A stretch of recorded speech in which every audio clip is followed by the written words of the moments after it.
Rebecca Homkes, welcome to the conversation today. Thank you so much for having me. It is a real pleasure to be with you. You're joining us from New York. I'm south of Salt Lake City in Utah. And today we're going to be talking about why uncertainty is the defining leadership skill of this decade. And certainly, we live in complex times.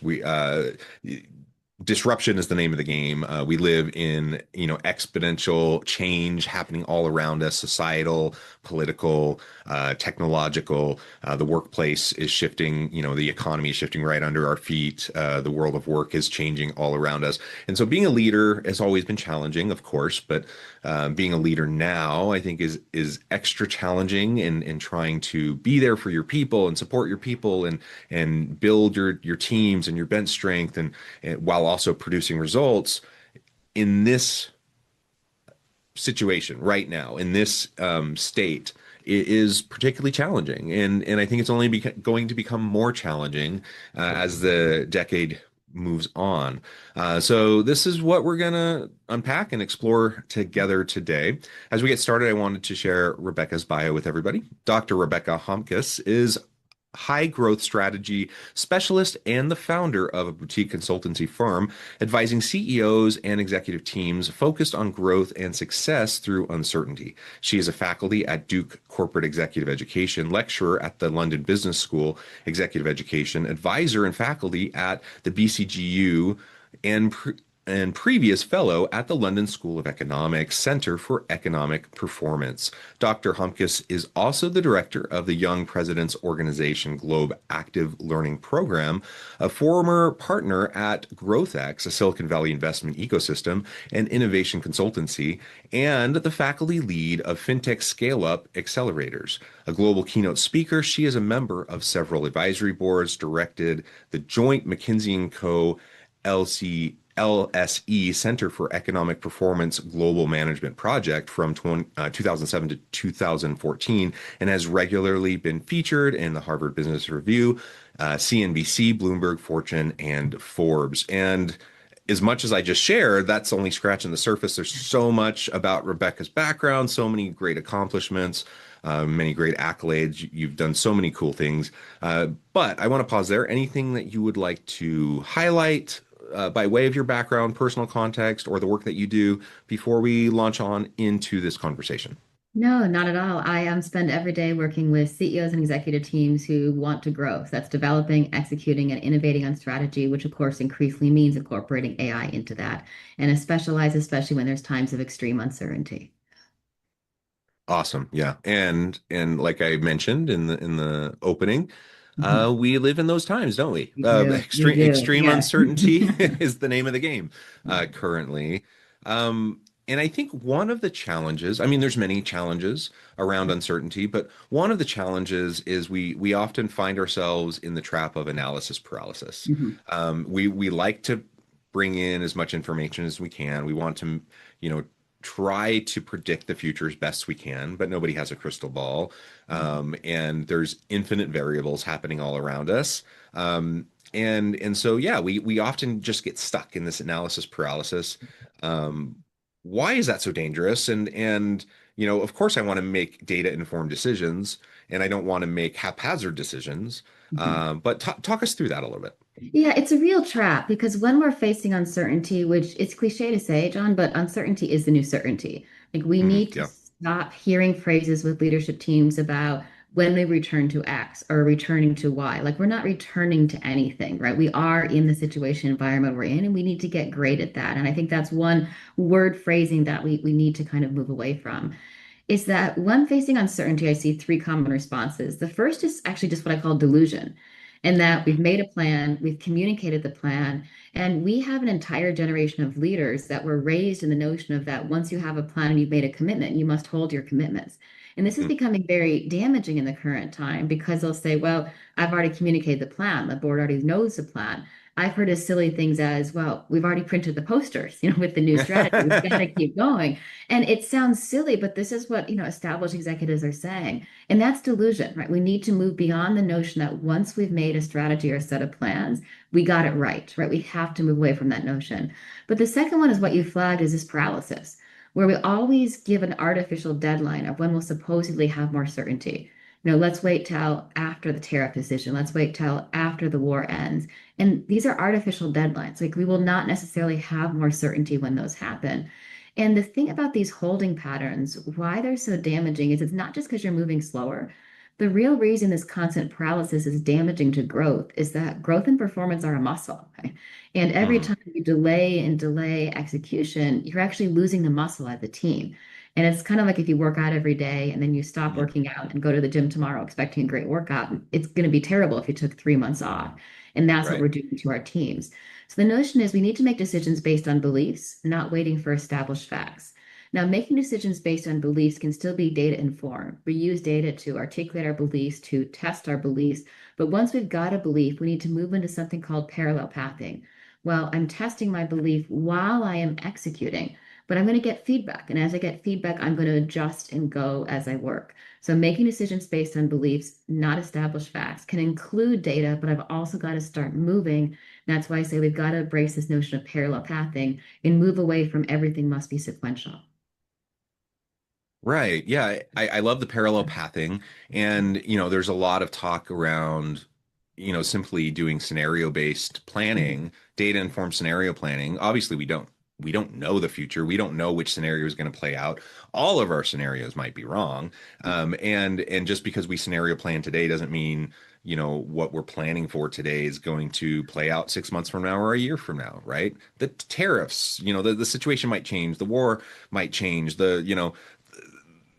1,000 variables might change, and So so many we variables just might don't. change, yeah. And what I Yeah. found about scenario planning is that we tend to think about what could go wrong.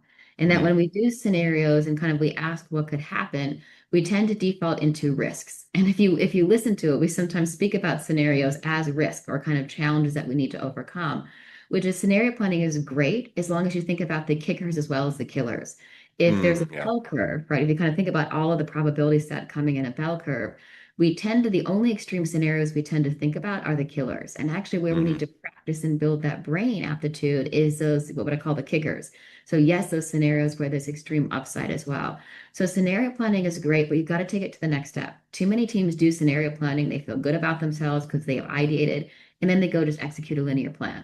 So Hmm. once you've done the scenario plan, you've got to go to the next step as a team and say, okay, based on these scenarios, what are the 2 or 3 critical beliefs we're going to take? What are the scenarios that we want to start building capability for or actually executing towards, and then start moving from it. So scenario planning is a yes and do the scenario planning and take it to the next step of articulating a belief that you can start acting on.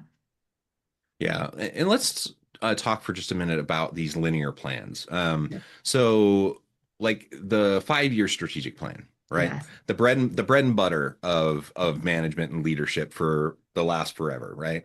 And I talk with leaders all the time about, their plans. And, we I mean, it's great to have a plan, and I guess it's better to have a plan than to not have any plan. And certainly that is where we used to be. We used to be, in a place where nobody had strategic plans. And so then we started to have 5-year plans, and then we started to have 5-year rolling strategic plans, which is better because it's more adaptive. But we're in a situation now where I still find so many executives who kind of just like what you just said. They're like, well, we have our 5-year strategic plan. Like, and now we have to pivot, but this pivot isn't on the roadmap. It's not on our strategic plan. So we can't do it. So we Yeah. have, we have to just follow our plan. And if we follow our plan, there's safety in our plan. And maybe there's safety in your plan, but there also could be extreme danger in your plan because you're delusional, like you said, like you're like head in the sand, ignoring everything that's happening around you. So much so. And actually, one of the traps I look out for is one of the scariest things that a leader can say to me is if they tell me they're in heads down execution mode. Like that, you're going to get in trouble for me if you tell me that because we pride ourselves on being in heads down execution mode. But being in heads down execution mode means I'm just going to implement the plan. Where I need leaders in heads up learning mode. Yes, I have a Mm, framework or a parameter of things that I'm executing, but I'm open to my beliefs being wrong. I'm open to getting new insights. And I've been really thinking about this a lot is that agility is a methodology. We mm, often think, oh, you can have a strategy or you can be agile. That's not the case at all. Agility is based on methodology. The most agile companies have their beliefs. They have methodologies for how they test their beliefs. They have parameters about how they build change into their strategy. So we need to stop assuming that having a strategy and being agile are opposite. They actually live together. The definition of agility is making good decisions quickly aligned with strategy. So there was one of the, very famous generals who used the phrase, John, that it was, plans are worthless, but planning is everything. And that's Right. still kind of true for strategies. My personal belief is 5 years is a bit too long. And I Mm. work with some of the biggest companies in the world, the big energy companies, CPG. 3 years tends to be about the sweet spot, but you need to do rolling strategies. So one cycle, Yeah. 3 years, two cycles, 6 years. But I'm also open, right, to this parallel pathing. As I learn, I might deprioritize something and put something back up. And practically, a little change you can make that makes a big difference is when you get together with your teams to review your strategy. We tend to start these review meetings with the question, are we on track to plan, right? That tends to be how we start our review meetings. And what I found is that asking that question, you're taking the implicit assumption there was only one track and we got it right the first time. And that's Mm. not the assumption you should have. But the scarier thing, if you're a leader, is that when you start a meeting with the question, are we on track to plan? If I'm someone on your team, I might be coming to that meeting with a lesson, with an insight, with something I'm Mm. learning from my customers, with a change I want to make. But Yeah. now that you've asked that question to start, I'm now going to backtrack into defensive mode and justify how I'm going to get back on track. So we actually close growth mindsets of our teams when we start every meeting asking about whether or not we're on track to plan. So I like to start with, has this situation changed? I'm Mm. giving this purposeful pause to say, has there been a shift? I'm welcome to the learnings. And a lot of times it hasn't. Great, let's go talk about the plan. But that's something that we really need to integrate just that one question in at the start of our meetings. Can I ask, like, how do you approach leaders who seem pretty dug in Yeah. to to their to their plan, like their 5-year plan? Like, I was talking with a leader recently, and they were very, I mean, well, and I should say they've been very successful. Like Yeah. their organization's successful. They've done a very good job with their strategy. They've done a very good job with their execution. And in part because of that success, they are very confident in their approach and they're very confident in, like the heads down mode that you're talking about. Yeah. Like they have their 5-year plan and they're like in year 3 of execute. Yes. So they're not even revisiting Yeah. anything. They're just in execute mode, and they have been in execute mode for multiple years. And they're like, in my mind, that kind of blows my mind. Like I'm like, how are you not constantly revisiting? And like you said, maybe things haven't changed, and Yeah. maybe you are just going to continue to execute. But it seems like you have to at least be continually Yes. opening yourself up to the possibility and having those conversations and revisiting, because you can find yourself in extreme danger if you're Yes. constantly head down in execute mode, and then things pop up and all of a sudden you find yourself surprised, because what you planned 5 years ago may have no relevance. I mean, it could potentially have very little relevance, 5 years down the line. And you could execute the crap out of that plan. Like I mean, you could have the best execution ever and still, fail because it's just not relevant anymore. Like, so how do you approach that when you're Love talking this to leaders? question. At a highest level, John, this is the difference between a performance company and a growth company, and they're Mm. not the same. Is that some of the companies that struggle the most with growing through uncertainty are those who really pride themselves on having a high performance culture. Because a Mm. high performance culture is having clear targets, executing the targets, recognizing, rewarding, working hard, and hitting the targets.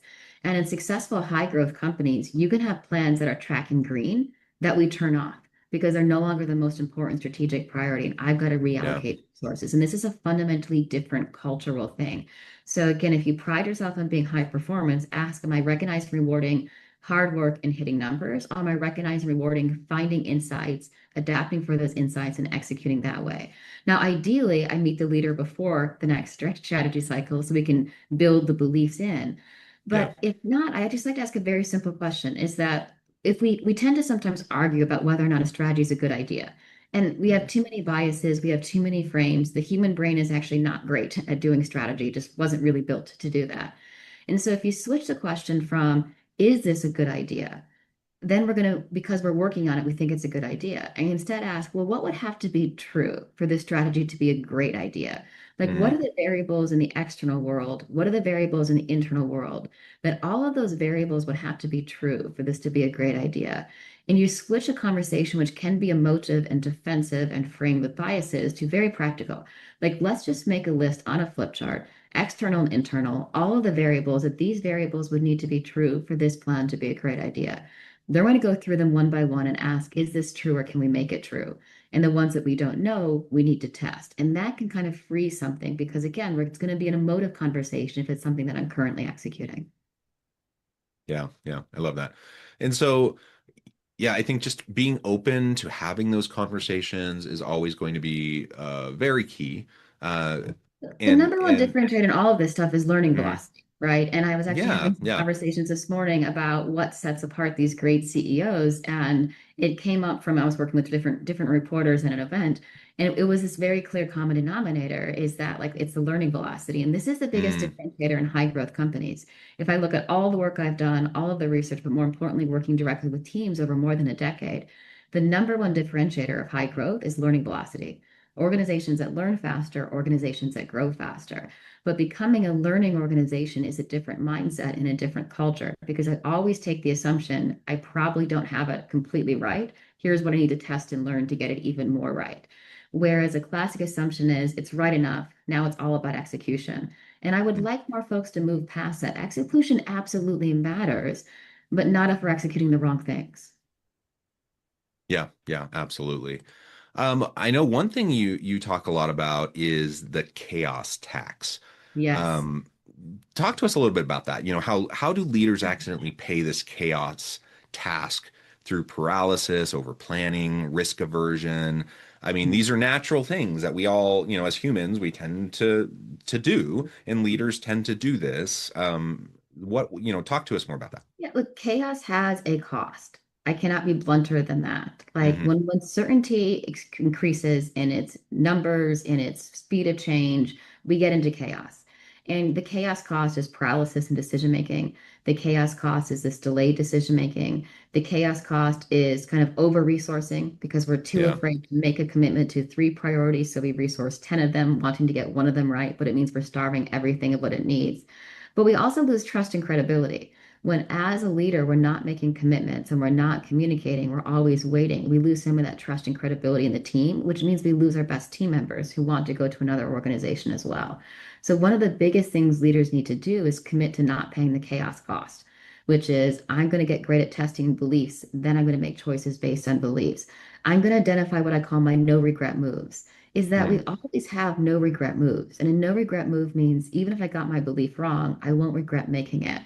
I'm going to isolate my kickers and killers versus just looking at everything. But one thing more practically I found, John, is that we need to stop moving tools that make things good or bad. Like I don't use SWOTs anymore.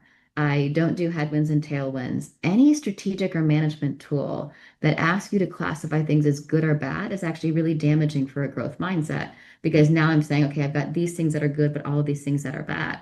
Every trend in the market is a series of growth opportunities. It's just mm, prioritizing which ones we want to do. So, as a leader, chaos has a cost. You are paying it if you're not being very explicit and committed to not. So, you first got to make the commitment not to pay it, then build structures and methodologies across your organization so you do not have to pay this as others are. and how do you start to move from kind of this performance Mhm. this performance culture, this performance Yeah. mindset, which is good. I mean, everyone wants a high performance output, right? But there's something fundamentally different, as you've described, about Mhm. performance culture versus a learning culture versus that constant stretching and challenging and leaning into the noise, the chaos, the Mhm. opportunity. I mean, because Yeah. again, we use the noise, the chaos. These are all negative terms, Yeah. but they also are synonymous with opportunity and growth, right? Chaotic environments open up all of these new growth Hmm. opportunities, and chaotic environments are amazing because when uncertainty and chaos are high, honesty gets high too. And Hmm. consumers and customers are much more honest about what they value and what they don't value and the feedback loops in the market. So again, uncertainty is a great time to grow because it's a great time to learn because when uncertainty is high, honesty gets high as well.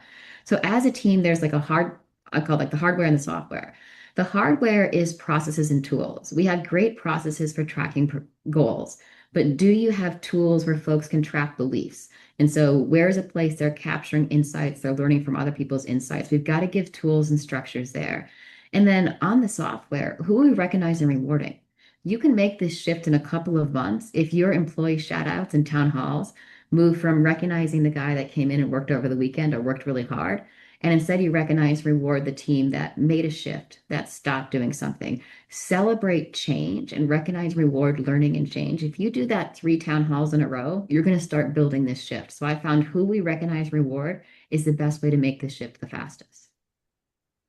Yeah, and maybe this opens things up to a little bit of like controversy here, but some of the things that I think kind of fit with what you're just talking about. So this, who worked over the weekend or whatever. Mhm. But we have a lot of these return to office mandates. You have Yeah.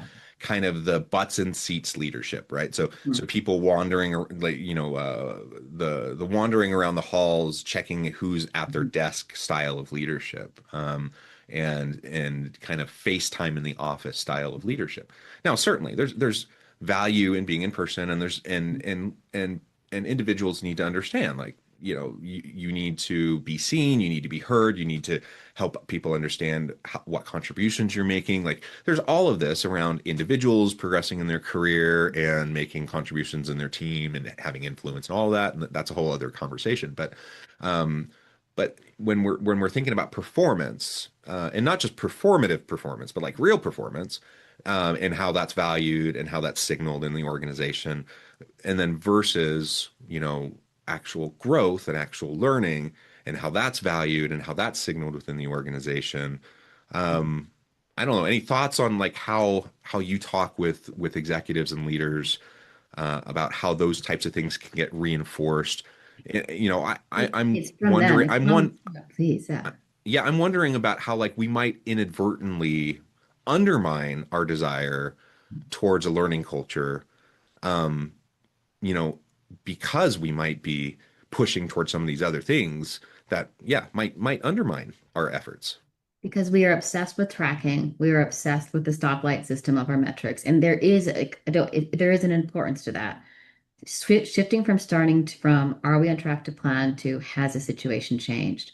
When I, as a CEO, am giving a talk or a town hall or just running a meeting with my team, am I saying, here are the 2 or 3 insights I want to learn this week? We tend to just say it is like X or Y. We've been kind of trained as leaders, we must know the answers. The job of leaders is to ask the questions.